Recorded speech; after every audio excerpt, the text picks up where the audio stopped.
আমার অবস্থাটাই, ঘুম থেকে উঠিনি, আমাকে ক্লাব থেকে গিয়ে বললো যে এখনই আসতে হবে, সরস্বতী পুজো করতে হবে। মানেটা কি? আগে আগে না বলে এই প্লাস্টিক গিয়ে বললো। আমি তাড়াতাড়ি করে স্নান করে ভালো করে মাথাটাও শুকায়নি, মানে চুলটাও শুকায়নি, আর আমার বাঁচতে হলো এখনই। তাড়াতাড়ি বল রাত।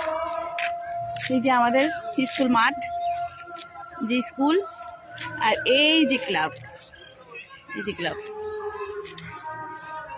মানেটা চুল দিয়ে জল টপ টপ করে পড়ছে।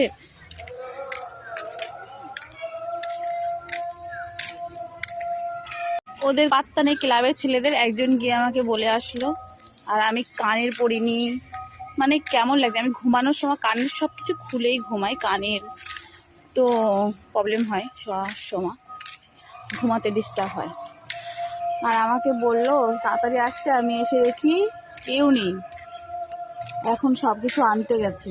আমাকে যদি কালকেও বলে, তাহলে আমি সকাল সকাল ঘুম থেকে ওই দেখা একজন দূর্বা তুলছে ওই যে, সকাল সকাল রেডি হয়ে আমি আসতে পারি। কেমন লাগছে আমাকে?